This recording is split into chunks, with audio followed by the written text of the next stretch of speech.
Big TV భక్తి సమాచారం WhatsApp ఛానల్లో జాయిన్ అవ్వండి. అన్ని విశేషాలు ఎప్పటికప్పుడు తెలుసుకోండి. బిగ్ టీవీ ప్రేక్షకులందరికీ నమస్కారం. ఈరోజు ప్రతి ఒక్కరికి కావాల్సింది మనశ్శాంతి, ఆనందము, ఆరోగ్యము, ఇవే కదా. మరి మనం భవిష్యత్తులో ఎలా ఉండాలనుకుంటున్నాము అనేది ప్రస్తుతం మనం చేసేటువంటి మన కర్మల మీద ఆధారపడి ఉంటుంది. మనం మంచి కర్మలు చేయాలి అనంటే మన సంకల్ప శక్తి, మన థాట్ పవర్ బాగుండాలి. మనం చేసే సంకల్పానికి చాలా పవర్ ఉంది. మంచి సంకల్పాలు, మంచి ఆలోచనలు చేస్తే మనం మంచి భవిష్యత్తుని తయారు చేసుకోవచ్చు. మానసికంగా ఆనందంగా, శాంతంగా, సంతుష్టంగా, ప్రశాంతంగా ఉండొచ్చు. అలాగే మనం చేసేటువంటి నెగిటివ్ థాట్స్కి కూడా చాలా పవర్ ఉంటుంది. కానీ అది నెగిటివ్ పవర్, అది డిస్ట్రక్టివ్ పవర్ అవుతుంది. మరి ఎటువంటి ఆలోచనలని మనం చేస్తే on the screen of our mind, మన సబ్కాన్షియస్ మైండ్లో ఎటువంటి సంకల్పాలను మనం రచన చేస్తే మనం ఏది కావాలి అంటే అది పొందగలము, మనం ఏది అనుకుంటే అది జరుగుతుంది అనేది ఇప్పుడు మనము 10 శ్రేష్ఠ సంకల్పాలను చూద్దాము. ముందుగా, నేను శక్తి స్వరూపాన్ని. ఈరోజు ప్రస్తుతం ఉన్నటువంటి వర్తమాన పరిస్థితుల్లో మనం ఏ పని చేయాలి, ఏ టాస్క్ చేయాలన్నా, ఏ ప్రాజెక్ట్ అకాంప్లిష్ చేయాలి అన్నా, మన జీవితంలో వచ్చేటువంటి సమస్యలన్నింటినీ ఎదుర్కొని నిలబడగలగాలి అన్నా మనకి మానసిక శక్తి కావాలి. ఎందుకంటే మైండ్ వీక్గా ఉందనుకోండి, అది ఆ ప్రాబ్లమ్ని చాలా ఓవర్గా థింక్ చేస్తుంది. ఆ ప్రాబ్లం యొక్క బర్డెన్ పెరుగుతుంది. మనసు స్ట్రాంగ్గా ఉందనుకోండి, ఎంత పెద్ద సమస్య అయినా, ఎంత పెద్ద ప్రాబ్లం అయినా సరే దాన్ని తక్కువ చేసి, చిన్నదిగా చేసి పరిష్కారం వైపు దృష్టి పెట్టగలిగినటువంటి మనోస్థితిని కలిగి ఉంటుంది. కాబట్టి మన మనస్సులో on the screen of our mind with complete self belief, with confidence మనం ఈ సంకల్పాన్ని క్రియేట్ చేద్దాము.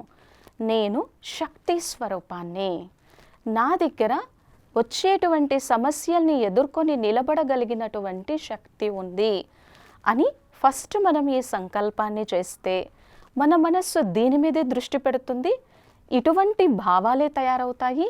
మన చుట్టూ ఇటువంటి వైబ్రేషన్సే ఉంటాయి. నేను శక్తి స్వరూపాన్ని కదా, నాలో అంత శక్తి ఉంది కదా. కాబట్టి మనం సహజంగానే మానసిక బలహీనతకి, ఆ నెగిటివిటీకి, ఆ వీక్నెస్కి ఫుల్ స్టాప్ పెట్టగలము. ఇక ఆ తర్వాత రెండవ శ్రేష్ఠ సంకల్పం వచ్చేసి నేను విఘ్న వినాశక స్వరూపాన్ని. అందరికీ తెలిసిందే కదా, మనము వినాయకుడు అనగానే ఎన్నో రకాల విఘ్నాలన్నింటినీ సమాప్తి చేసేటువంటి ఒక సుందరమైనటువంటి దివ్య స్వరూపం మనకి గుర్తొస్తుంది. ఏ శుభకార్యం చేసినా, ఏ గృహప్రవేశం చేసినా ముందుగా ఎటువంటి విఘ్నాలు లేకుండా, అవరోధాలు లేకుండా, ప్రతిబంధకాలు లేకుండా ఆ విఘ్నాలన్నీ పూర్తిగా వినాశనం కావాలి అని వినాయకుడికి పూజ చేస్తామన్నమాట. సో మరి మన జీవితంలో కూడా వినాయకుడిలో ఏదైతే శక్తి ఉందో, క్వాలిటీస్ ఉన్నాయో అటువంటి క్వాలిటీస్ని మనలో కూడా మనము ధారణ చెయ్యాలి. కాబట్టి రెండవ శ్రేష్ఠ సంకల్పం వచ్చేసి నేను విఘ్న వినాశక స్వరూపాన్ని. అంటే విఘ్నాలు వస్తాయి, జీవితం అన్న తర్వాత విఘ్నాలు వస్తాయి, సమస్యలు వస్తాయి. విఘ్నాలని, సమస్యల్ని చూసి గాబరా పడితే స్ట్రెస్, టెన్షన్, యాంగ్జైటీ, డిప్రెషన్ ఇవన్నీ ఫామ్ అవుతాయి. ఇది మన మానసిక అనారోగ్యానికి దారితీస్తుంది. తద్వారా శారీరక అనారోగ్యం కూడా దెబ్బతింటుంది. కాబట్టి వచ్చేటువంటి విఘ్నాలన్నింటినీ ఎదుర్కొని నిలబడాలి అనంటే ముందు మనం ఈ స్వమానం అనండి, ఈ పవర్ఫుల్ ఎఫర్మేషన్ అనండి, ఈ పాజిటివ్ ఎఫర్మేషన్ అనండి, ఇది సబ్కాన్షియస్ మైండ్లో మనం ఎంతగా రిపీట్ చేస్తూ ఉంటామో అంతగా దాని ఫలితాలని మనం చూడగలం. మనకి విఘ్నం వచ్చినా, బాధ కలిగిన, మన జీవితంలో వచ్చేటువంటి ఆ సంకటాన్ని, కష్టాన్ని తొలగించుకొని మనం ధైర్యంగా నిలబడాలి అన్న విఘ్న వినాశక స్వరూపాన్ని వాటిని మనం ఎంతగా మన మనస్సులో మనం జ్ఞాపకం చేసుకుంటూ ఉంటామో మన దృష్టి కోణము అంతగా విఘ్నాల వైపు నుంచి కాకుండా దాన్ని ఎదుర్కొని నిలబడగలిగేటువంటి శక్తి సామర్థ్యం వైపుకి వెళ్తుంది. కాబట్టి రెండవ పాజిటివ్ పవర్ఫుల్ అఫర్మేషన్ వచ్చేసి నేను విఘ్న వినాశక స్వరూపాన్ని. ఇక మూడవది వచ్చేసి ప్రతి ఒక్కరికి కావాల్సిందేంటి? ఏ పరిస్థితి వచ్చినా కానీ మనోధైర్యంతో శాంతంగా స్థిరంగా ఉండేటువంటి ప్రశాంత స్వరూపాన్ని. ఎలాంటి పరిస్థితి వచ్చినా కానీ నేను నా మనోసంయమనాన్ని, నా కంట్రోల్ని పోగొట్టుకోకుండా దాన్ని ధైర్యంగా ప్రశాంతతతో తట్టుకొని నిలబడగలిగేటువంటి ప్రశాంత స్వరూపాన్ని. ఈరోజు మనం మార్నింగ్ నుంచి నైట్ నిద్రపోయేటువంటి వరకు ఎంతోమంది వ్యక్తుల్ని కలుస్తూ ఉంటాం. రకరకాల స్వభావ సంస్కారాలు కలిగిన వాళ్ళని కలుస్తాం. రకరకాల మైండ్ సెట్ కలిగినటువంటి వాళ్ళని కలుస్తూ ఉంటాము. ప్రతి ఒక్కరి సంస్కారం మనకి నచ్చకపోవచ్చు. మరి ప్రతి ఒక్కరిని చూసి వాళ్ళలో ఉన్నటువంటి లోపాలని చూస్తూ, నెగిటివిటీ చూస్తూ వీళ్ళు ఎందుకు ఇలా ఉన్నారు అనుకున్నప్పుడు మాత్రం మనకి మానసిక శాంతి ఉండదు కదా. అలాగే మనం ఉదయం లేచిన దగ్గర నుంచి ఏదో ఒక పని మీద దృష్టి పెట్టాల్సి ఉంటుంది. ఆ పనిని కాన్సన్ట్రేషన్తో మనం ఆ వర్క్ని కానీ, ఆ టాస్క్ని కానీ, ఆ ప్రాజెక్టుని కానీ కాన్సన్ట్రేషన్తో చెయ్యాలి అన్నా కూడా మనకి పీస్ ఆఫ్ మైండ్, మనశ్శాంతి అనేది చాలా అవసరం. ఎందుకంటే శాస్త్రం ఏమంటుంది అంటే శాంతము లేక సౌఖ్యము లేదు. శాంతి లేకపోతే ఆ సుఖాన్ని కూడా మనం అనుభూతి చెందలేము. కావున ఈ పాజిటివ్ ఎఫర్మేషన్ని మనం మన మైండ్లో on the screen of our mind create చేద్దాం. ఎప్పుడు మనస్సు డిస్టర్బెన్స్ అనిపించినా, ఎప్పుడు మనస్సులో నెగిటివిటీ ఉన్నా, ఏమాత్రం మనస్సు ఇరిటేషన్ అవుతున్నా, మనస్సు బాగలేదనిపించినా, మూడ్ ఆఫ్ అవుతున్నా వెంటనే మైండ్ని సైలెన్స్ చేసుకొని మనము ఈ సంకల్పాన్ని క్రియేట్ చేయాలి. ఎందుకని? నెగిటివ్ సంకల్పాలని మనం కట్ చేయాలి అని అంటే దాని ప్లేస్లో మనం పాజిటివ్ సంకల్పాలని క్రియేట్ చేయాలి కదా. మరి శాంతి కానీ, సుఖం కానీ ఎక్కడి నుంచి వస్తుంది? మనం చేసేటువంటి ఆలోచనల నుంచే వస్తుంది. కాబట్టి ఎలాంటి పరిస్థితి వచ్చినా కానీ నా సంయమనాన్ని కోల్పోకుండా ఆ పరిస్థితిని ధైర్యంగా, శాంతంగా ఎదుర్కొంటాను. ఎందుకంటే ఈరోజు ఎక్కడ చూసినా కానీ ఎక్కువగా నెగిటివ్ ఇన్ఫర్మేషనే ఉంటుంది. సో ఈజీగా మనస్సు డిస్టర్బ్ అవ్వడానికి చాలా రకాల ఛాన్సెస్ ఉంటాయి. ఏదైనా అనుకోని ఆపద కలిగిన, కష్టం కలిగిన, దుఃఖం కలిగినా కూడా మనశ్శాంతిని కోల్పోతాం. ఓవర్ థింకింగ్ చేస్తాము. ఎప్పుడైతే మనం అతిగా ఆలోచిస్తామో అప్పుడు స్వతహాగానే దుఃఖము, అశాంతి ఇటువంటి నెగిటివ్ ఎమోషన్స్ క్రియేట్ అవుతాయి. ఇది సైన్స్. మరి ఇక్కడ మనం ఈ నెగిటివ్ థాట్స్ని కట్ చేయాలి అని అంటే పాజిటివ్ థాట్స్ని క్రియేట్ చేయాలి. బాగా ఎంతగా మనము ఈ పాజిటివ్ సంకల్పాలని మనస్సులో క్రియేట్ చేస్తామో, on the screen of our mind create చేస్తామో, అటువంటి పవర్, అటువంటి ప్యూర్ పాజిటివ్ వైబ్రేషన్సే క్రియేట్ అవుతూ ఉంటాయి. కాబట్టి ఇలాగా నేను శాంత స్వరూప ఆత్మని లేదా శాంత స్వరూపాన్ని అని ఈ సంకల్పాన్ని క్రియేట్ చేద్దాం. ఇక నాలుగవది వచ్చేసి ప్రతి ఒక్కరికి కూడా ఒక కోరిక ఉంటుంది. వాళ్ళ జీవితాన్ని ఎంతో శ్రేష్టంగా చేసుకోవాలి, ఎంతో ఉన్నతోన్నతంగా చేసుకోవాలి అని ఉంటుంది. కానీ దానికి మన మనస్సులో ఉన్నటువంటి కొన్ని సంస్కారాలు అడ్డుపడుతూ ఉంటాయి. ఉదాహరణ కోసము మనం ఏదైనా ఒక టాస్క్ కంప్లీట్ చేయాలి అని అంటే చాలా పంక్చువాలిటీ ఉండాలి, ఒక సెల్ఫ్ డిసిప్లిన్ ఉండాలి, టైంకి అక్కడ ఉండాలి, పోస్ట్ పోనింగ్ నేచర్ అనేది ఉండకూడదు. అప్పుడే మనం టాస్క్ కానీ ప్రాజెక్ట్ కానీ మంచిగా నిర్వర్తించగలం. అయితే ఇక్కడ మనలో ఏదైతే ఒక సంస్కారం అడ్డుపడుతూ ఉందో ఆ సంస్కారాన్ని నేను పూర్తిగా తొలగించుకునేటువంటి అభ్యాసం చేస్తాను. ఎవరిలో బలహీన సంస్కారాలు ఉన్నాయో వారే సాధన చేసి తొలగించుకోవాలి కదా. సో ఇక్కడ ఏదైతే నేను ముందుకు వెళ్ళడానికి, నా జీవితంలో ఉన్నత లక్ష్యాన్ని సాధించడానికి నాకు ఏదైతే అడ్డుపడుతూ ఉందో ఆ సంస్కారాన్ని నేను ఐడెంటిఫై చేస్తాను. ఆ సంస్కారాన్ని ఐడెంటిఫై చేసి ఆ సంస్కారాన్ని తొలగించుకునేటువంటి ప్రయత్నం చేసేటువంటి సమర్థ స్వరూపాన్ని. నిజంగా మన మనస్సుని ఇంత చక్కటి పాజిటివ్ ఎఫర్మేషన్స్ అనండి, పాజిటివ్ థాట్స్ అనండి, పవర్ఫుల్ ఎఫర్మేషన్స్ అనండి, ఇటువంటి సంకల్పాలతో మన మనస్సుని కానీ మనం నిర్మాణం చేసుకుంటే ఎంతో చక్కటి ఫలితాలని మనం పొందగలం. ఎందుకంటే సంకల్పముకి అంత శక్తి ఉంది కదా. కాబట్టి ఇక్కడ నాకు ఏదైతే ఒక బలహీన సంస్కారము అడ్డుపడి నేను ముందుకు వెళ్ళడానికి ఒక అడ్డంకిగా ఉందో అటువంటి సంస్కారం మీద దృష్టి పెట్టేటువంటి సమర్థ స్వరూపాన్ని మనం దేని మీదైతే ఫోకస్ చేస్తామో, wherever attention goes energy flows, wherever focus goes energy flows. ఇప్పుడు నేను దేని మీద దృష్టి పెడతానో, దేని మీద ధ్యాస పెడతానో అక్కడ శక్తి పెరుగుతుంది. కాబట్టి ఇలాగ తొలగించుకుంటూ ముందుకు వెళ్ళగలిగేటువంటి సమర్థ స్వరూపాన్ని. ఇక 5వ శ్రేష్ఠ సంకల్పం వచ్చేసి ప్రతి ఒక్కరికి కావాల్సింది ఏంటి? ఆరోగ్యం. ఈరోజు ప్రతి ఒక్కరూ అనారోగ్య సమస్యలతో బాధపడుతూ ఉన్నారు. నాకు ఈ అనారోగ్యము లేదు అనేటువంటి వారు లేరు కదా. మరి ఇక్కడ మనం ఏ సంకల్పాన్ని చేద్దాము? మనలో అనారోగ్య సమస్యలు ఉన్నప్పటికీ కూడా నా బాడీ, నా మైండ్ అన్నీ కూడా చాలా పర్ఫెక్ట్గా ఆరోగ్యంగా ఉన్నాయి.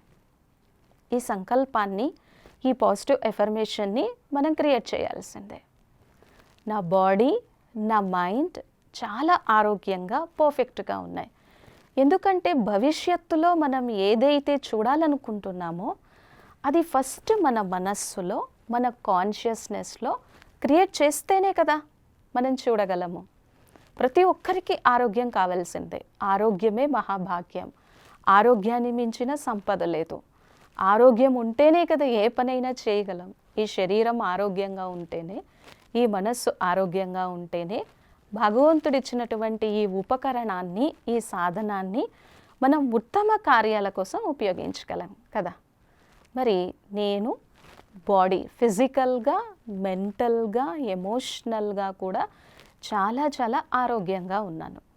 కొన్నిసార్లు ఏం జరుగుతుంది, ఎవరికైనా సరే ఒకసారి హాస్పిటల్కి వెళ్ళి వీక్గా ఉన్నారు అని హాస్పిటల్కి వెళ్ళి టెస్ట్ చేయించుకున్నారనుకోండి, షుగర్ వచ్చింది అని తేలింది అనుకోండి, ఫాస్టింగే 160 లేదా 170 ఉందనుకోండి, ఆఫ్టర్ ఫుడ్ ఒక 300 ఉందనుకోండి, అప్పుడు ఆటోమేటిక్గా ఏమైపోతుంది, వాళ్ళలో ఒక టెన్షన్ వచ్చేస్తుంది కదా.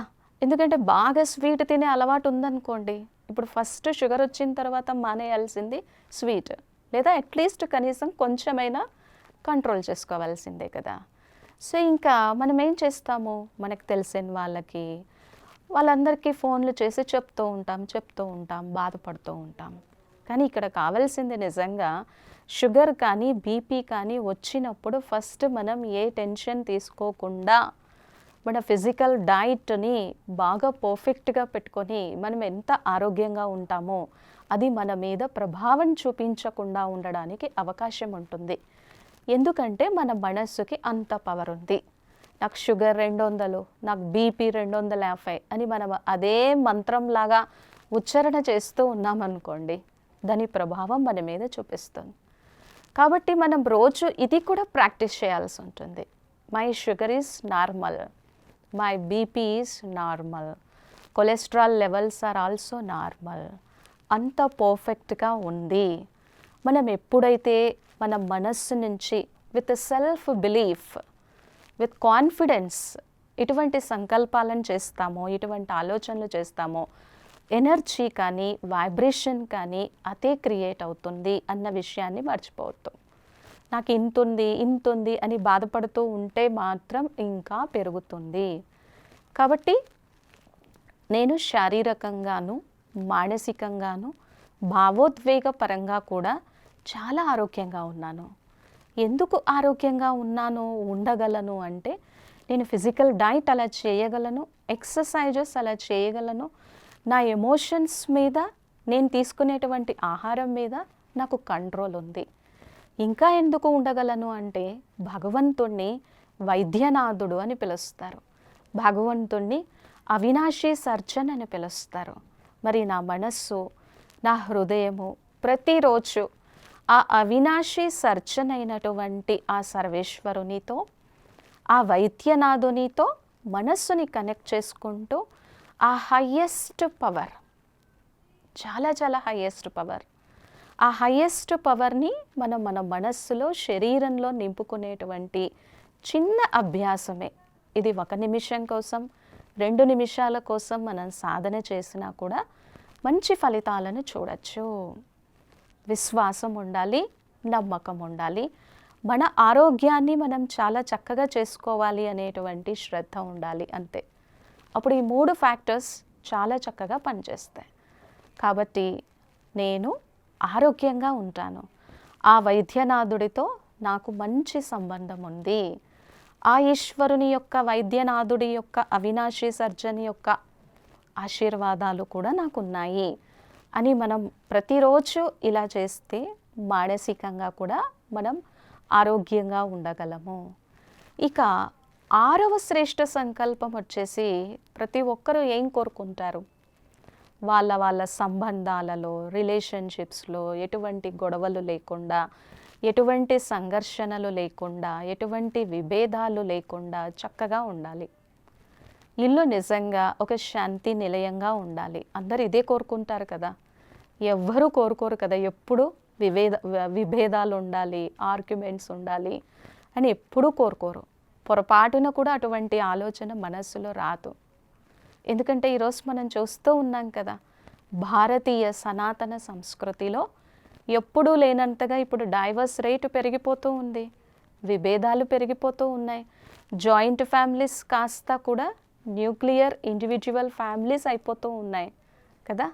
సో ఒకప్పుడు ఏదైనా ఒక సమస్య వచ్చినా, బాధ కలిగినా, అనారోగ్యం కలిగినా ఇంట్లో వాళ్ళందరూ కూడా మన చుట్టూ చేరి ఎలా ఉన్నావు అని మన మీద కేర్ తీసుకునేవాళ్ళు, అటెన్షన్ తీసుకునేవాళ్ళు, పరామర్శించేవాళ్ళు, టైంకి ప్రొవైడ్ చేసేవాళ్ళు, నేనున్నాను అని సపోర్ట్ చేసేవాళ్ళు. ఆ సిస్టమ్ ఉంది మన సంస్కృతిలో. కానీ ఈరోజు సిస్టమ్ మారిపోయింది కదా. ఇండివిజువల్ ఫ్యామిలీస్ ఉంటున్నాయి, బాధ్యతలు పెరిగిపోతూ ఉన్నాయి, ఉద్యోగం చేయాల్సి వస్తుంది కదా. సో బరువు పెరిగిపోతూ ఉంది. మరి ఇటువంటి సమయంలో మనము ఈ చక్కటి ఆలోచన అయితే చెయ్యాలి. నా సంబంధాలు బాగున్నాయి, నా రిలేషన్షిప్స్ ప్రతి ఒక్కరితో బాగున్నాయి, నా ఫ్యామిలీస్తో బాగున్నాయి, నా నైబర్హుడ్తో బాగుంది, నా ప్రొఫెషనల్గా బాగుంది, ఆఫీస్లో బాగున్నాయి అని మనం ఎప్పుడైతే ఈ సంకల్పాన్ని చేస్తామో మన చుట్టూ అటువంటి వాతావరణాన్ని క్రియేట్ చేసుకుంటాం. ముందే మనస్సులో ఇలా క్రియేట్ చేసామనుకోండి, వాళ్ళంటే నాకు పడదండి, నేను ఎంత చెప్పినా వినరు, వాళ్ళ ధోరణి వాళ్ళదే, ఎన్నిసార్లు చూశాను, పడదండి, ఇంకా మేము మాట్లాడుకోము, ఇద్దరం అంతే అని ముందే మనం ఈ ఆలోచనని క్రియేట్ చేసామనుకోండి, నిజంగా వాళ్ళతో మనం ఎప్పటికీ ఒక మంచి సంబంధాన్ని మెయింటైన్ చేయలేము కదా. సో ఎప్పుడైతే నా సంబంధాలు బాగుండాలి అని అనుకుంటామో అప్పుడు స్వతహాగానే ప్రేమ, స్నేహము ఇవన్నీ పెరగడానికి కూడా అవకాశం ఉంటుంది. ఎందుకంటే మనం ఎలా ఆలోచిస్తామో అలాగే అవుతాం కాబట్టి. ఇక 7వ సంకల్పం వచ్చేసి జనరల్గా మనం ఏం చేస్తాము, ఏదైనా సమస్య వచ్చినప్పుడు మీకేం తెలుసు, నాకు ఎన్ని సమస్యలు ఉన్నాయో, అనారోగ్య సమస్య ఉంది, ఆర్థిక సమస్య ఉంది, కుటుంబంలో ఎన్ని సమస్యలు ఉన్నాయో ఇలా చెప్తూ ఉంటాం కదా. మరి ఇప్పుడు మనము ఈ పాజిటివ్ ఎఫర్మేషన్ని క్రియేట్ చేద్దాము. 7వ సంకల్పం అదే, నేను సమస్యల మీద కాకుండా పరిష్కారం వైపు, సమాధానం వైపు దృష్టి పెట్టేటువంటి స్వరూపాన్ని, నాలో ఆ శక్తి ఉంది. దాన్నే సైకాలజీలో focus on the solutions, not on the problems కదా. ఇప్పుడు నిజంగా అనారోగ్య సమస్య ఉంది, నాకు అనారోగ్యం ఉంది, నాకు అనారోగ్యం ఉంది, నాకు అనారోగ్యం ఉంది, ఫోన్ చేసిన వాళ్ళందరితో నీకేం చెప్పను, నాకు ఇంత బాధ ఉంది అంటూ ఉంటే 30% ఉన్నటువంటి పెయిన్ అండ్ సఫరింగ్ 40, 50, 60, 70 పెరుగుతూ ఉంటుంది. మనం ఎలా ఆలోచిస్తామో అదే వాతావరణం తయారవుతుంది కదా. కాబట్టి ఇక్కడ సమస్య మీద కాదు, సమాధానం వైపు, పరిష్కారం వైపు దృష్టి పెట్టేటువంటి శక్తి ఉంది. సమస్య పైన దృష్టి పెట్టామనుకోండి, భయము, ఆందోళన ఇవన్నీ కలుగుతూ ఉంటాయి. సమాధానం పైన దృష్టి పెట్టామనుకోండి, పరిష్కారాన్ని వెతకగలం.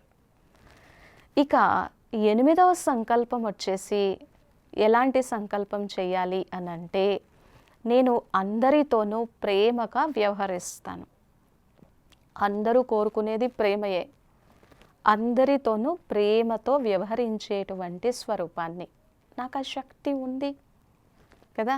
ఎందుకంటే ఏదైతే ఇస్తామో అదే పొందుతాం. If you give love, you will get return in love also. ఇక్కడ ప్రేమ యొక్క డెఫినేషన్ మార్చద్దు. బయట లాంటి ప్రేమ కాదు. ఈ ప్రేమ స్వచ్ఛమైనది, ఈ ప్రేమ శుద్ధమైనటువంటిది. ఈ ప్రేమ ఎదుటి వ్యక్తి యొక్క ఉన్నతిని కోరుకునేటువంటి ప్రేమ. ఇదొక హైయెస్ట్ పాజిటివ్ ఎనర్జీ. మనం ఇక్కడ అందరికీ ప్రేమని ఇస్తే, స్నేహాన్ని ఇస్తే ముందు మన మనస్సు ప్రశాంతంగా ఉంటుంది. మళ్ళీ మనం తిరిగి దాన్నే పొందుతాం కాబట్టి. ఇక 9వది వచ్చేసి ఈరోజు అందరికీ కావాల్సింది ఏంటి? బయట ప్రపంచంలో మనం చూస్తున్నాం కదా, ఫియర్ పెరిగిపోతుంది, యాంగ్జైటీ పెరిగిపోతూ ఉంది. ఈ ఫియర్ లెవెల్స్ని, యాంగ్జైటీ లెవెల్స్ని తగ్గించుకోవాలి అంటే ఐ యామ్ ఫియర్లెస్ బీయింగ్. 9వ సంకల్పం, ఐ యామ్ కాన్ఫిడెంట్ బీయింగ్. నేను నిర్భయ స్వరూపాన్ని. నాకు ఆ శక్తి ఉంది. మనం ప్రతిదానికి భయపడుతూ ఉన్నామనుకోండి, అది మన మనస్సు మీద ప్రభావాన్ని చూపుతుంది. కాబట్టి I'm fearless being, I'm confident being. ఆ నిర్భయత శక్తి ఉంది అని మన మనస్సులో మనం ఎప్పుడైతే క్రియేట్ చేస్తూ ఉంటామో అదే ఎనర్జీ పెరుగుతుంది, అదే వైబ్రేషన్ పెరుగుతుంది. మన కాన్షియస్లో అదే సెట్ అవుతూ ఉంటుంది కదా. ప్రతిదానికి భయపడుతూ ఉన్నాం. 2 వ్యక్తులు బాగా భయపడుతూ ఉన్నారు, వాళ్ళ దగ్గర వెళ్ళి కూర్చున్నాం అనుకోండి, ఆ భయం యొక్క వైబ్రేషన్స్ని కానీ, ఆ భయం యొక్క ఎనర్జీని కానీ మనం కూడా అబ్జార్బ్ చేసుకోవడానికి, కన్జ్యూమ్ చేసుకోవడానికి చాలా అవకాశం ఉంటుంది. ఇప్పుడు మనం టీవీ చూస్తున్నాం, ఆ టీవీ సీరియల్ అంతా కూడా భయం భయం భయంగా ఉందనుకోండి. 4 రోజులు దాన్ని చూసామనుకోండి, 5వ రోజు మనకి స్వతహాగానే గుండె దడ వస్తుంది కదా, భయం కలుగుతూ ఉంటుంది. ప్రతిదానికి ఏమవుతుందో అనేటువంటి ఒక ఫీలింగ్ వస్తుంది. ఏదైతే చూస్తామో అలాగే తయారవుతాం కాబట్టి. కాబట్టి ప్రస్తుత పరిస్థితుల దృష్ట్యా వీటన్నింటినీ మనం కంట్రోల్ చేసుకోవాలి అని అంటే మన మనస్సులో ఎంత ఈ పాజిటివ్ పవర్ని మనం పెంచుకుంటూ ఉంటామో అంతగా మనం అన్నింటినీ ఎదుర్కొని నిలబడగలం. కాబట్టి I'm fearless and I'm confident being. ఇక లాస్ట్ వన్ వచ్చేసి అందరూ కోరుకునేది, ఎవరు ఏ రూపంలో ఎలా పూజించినా, ఎలా ఆరాధించినా, ఏ రూపంతో పిలిచినా, ఏ పేరుతో పిలిచినా దైవం ఒక్కటే, ఈశ్వరుడు ఒక్కరే. ఎవరు నమ్మిన సిద్ధాంతం అనుసారము, వారి వారి మనోస్థితి అనుసారము ఆ ఈశ్వరు యొక్క స్వరూపాన్ని, దర్శనాన్ని చేసుకుంటారంతే. భగవంతుడైతే ఒక్కడే. అది మన మనస్సుకి అర్థమైతే చాలు. మరి ఇక లాస్ట్ సంకల్పము, నా చుట్టూ కూడా ఆయన యొక్క మంచి ప్యూర్ వైబ్రేషన్స్ ఉన్నాయి. నా చుట్టూ ఆ ప్రొటెక్షన్ షీల్డ్ ఉంది. ఆ రక్షణ కవచంలో నేను ఉన్నాను. దీన్ని మనం అనుభూతి చెందితే, అనగా ఫీల్ అయితే, ఎక్స్పీరియన్స్ అయితే తెలుస్తుంది. కొంతమంది అంటారు కదా, మీరేం ఫీల్ అవ్వట్లేదా, మంచికి ఫీల్ అవ్వట్లేదా, దేనికి ఫీల్ అవ్వట్లేదా, నా ప్రేమను ఫీల్ అవ్వట్లేదా అని అడుగుతూ ఉంటారు కదా. ఇక్కడ మన చుట్టూ కూడా భగవంతుని యొక్క pure, positive, highest, elevated vibrations యొక్క సర్కిల్, ప్రొటెక్షన్ షీల్డ్ ఉంది. ఎందుకంటే ఈరోజు ఎన్నింటినో చూడాల్సి ఉంటుంది కదా. ఈ ప్రొటెక్షన్ షీల్డ్లోకి ఏది ఎంటర్ కాదు, ఎంటర్ అవ్వనివ్వరు భగవంతుడు. ఆ నమ్మకం మనకు ఉండాలి, ఆ విశ్వాసం మనకు ఉండాలి, ఆ శ్రద్ధ మనకు ఉండాలి. అప్పుడు ఆ వైబ్రేషన్స్, ఆ సర్కిల్, ఆ ప్రొటెక్షన్ ఫీల్డ్ ఒక మిరాకిల్ లాగా పనిచేస్తుంది. ఎంతోమంది మహానుభావులు, తపస్వీమూర్తులు, సాధు సన్యాసులు, ఋషులు గుప్తంగా ఉండి తపస్సు చేసేటువంటి వారిని మనం ఎంతోమందిని చూస్తూ ఉంటాం కదా. సో మరి ఇటువంటి ప్రపంచంలో ఉంటూ కూడా వాళ్ళంత సురక్షితంగా ఎందుకు ఉండగలుగుతున్నారు? ఆ పరమాత్ముని యొక్క సాన్నిధ్యం అనండి, ఆ ఈశ్వరుని యొక్క సాంగత్యం అనండి, దాని యొక్క అనుభవంలో ఉన్నారు కాబట్టి. బ్రహ్మకుమారిస్ ఇన్స్టిట్యూషన్కి ఇన్ఛార్జ్గా ఉన్నటువంటి దాది జానకీజీ 104 సంవత్సరాలు ఉండి 104 సంవత్సరాల వయస్సులో కూడా ఎంతో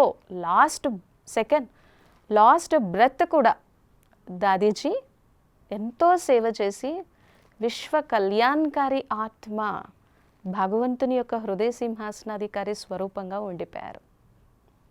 ఆమె దగ్గర ఏ బలం లేదు, మనోబలం, ఆత్మబలం, పవిత్ర బలం, పరమాత్మ బలం, ఈశ్వర బలం, సంకల్ప బలం.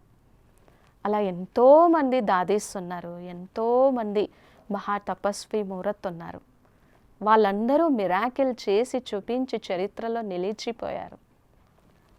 ఏది ఆశించకుండా వాళ్ళు ఎప్పుడూ ఈ వైబ్రేషన్ని, ఈ ఫీలింగ్ని అనుభవం చేసుకునేటువంటి వాళ్ళు కదా. మహాత్ముల దారిలో నడిస్తే మన జీవితం కూడా అంతే ఉన్నతోన్నతంగా ఉంటుంది.